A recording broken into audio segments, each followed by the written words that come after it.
I rise today to hopefully prick the conscience of the Senate and to ask the Senate to honor the memory of James Zadroga and all of those first responders who on September 11th responded to a national tragedy. I come to the floor to achieve a goal that I and others did in 2010, which was then to pass the 9/11 Health and Compensation Act, and today is to seek to reauthorize it before it expires.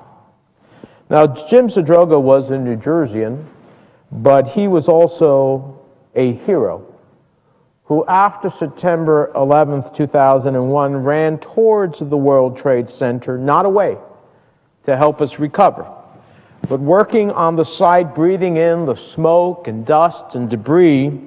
Unknown to him, he was developing an illness from which he would never recover.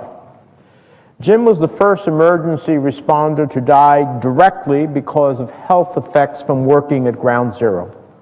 And for years, we had pieces of legislation in Congress to right the wrong created when hundreds of emergency workers were left out of the World Trade Center emergency worker settlement. It took us 9 years to pass the original bill. So let's not let it expire tomorrow.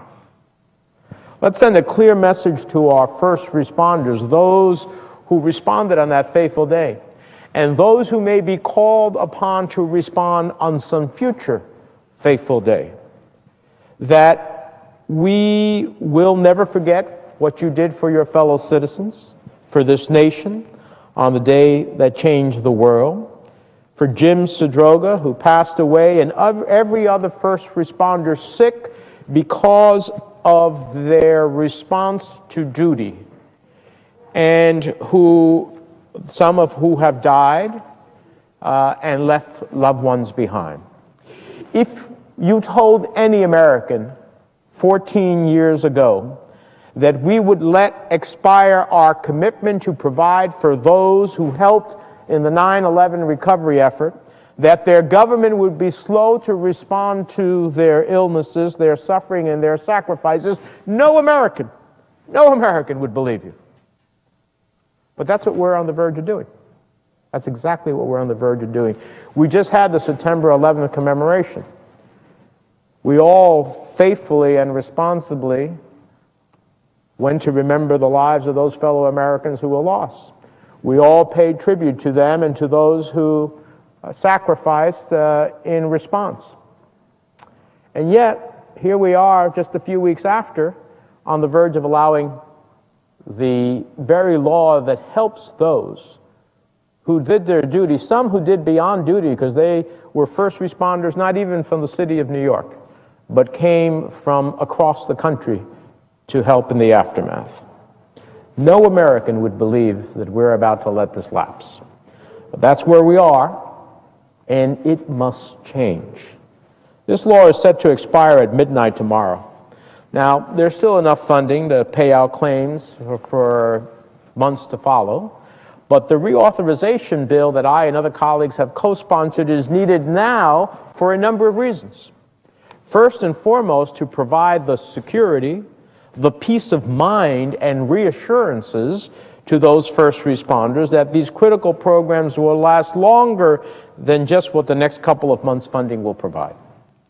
It also permanently lifts the statute of limitations on the Victims' Compensation Fund to provide for those first responders who need access beyond next year, because we don't know what latent illness may befall them as a result of their sacrifice at Ground Zero.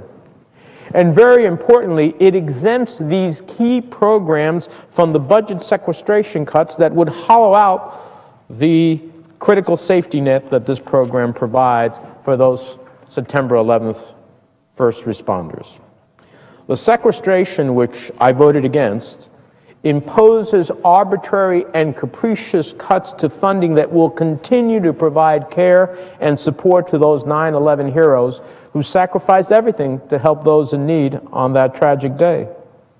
The fact is, Mr. President, Congress must act. And this time, let's not wait for a public outcry before we ensure that these heroes receive the care and support they deserve. Last week, I stood with colleagues and first responders to call on all of us to do what is right and honor these heroic men and women. Let's reauthorize the James Zadroga Health and Compensation Reauthorization Act before it expires tomorrow. It's the least we can do to say thank you for the risks you took and the sacrifices you made. 14 years after the attacks, we still have a profound and moral obligation to take care of the brave men and women, the first responders who risked their lives and are now suffering health effects as a result of their efforts. All of us remember that day. We remember where we were on the day that changed the world. We remember that it brought us closer together as families, as a community, one nation, indivisible. This is not a New York or a New Jersey issue. Nearly every state in the nation has a first responder or more who ultimately will benefit from the fund because of an illness they've contracted or a loved one they've left behind.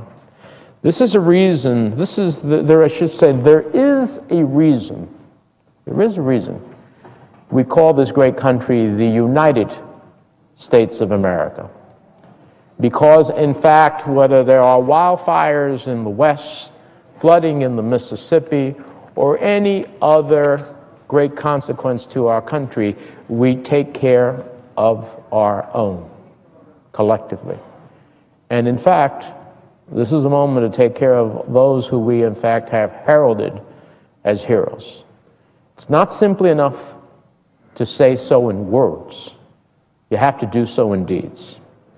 We should remember that feeling that we had on that day and subsequent to the days afterwards and act on it and honor the heroic actions of men and women like Jim Zadroga and reauthorize the bill.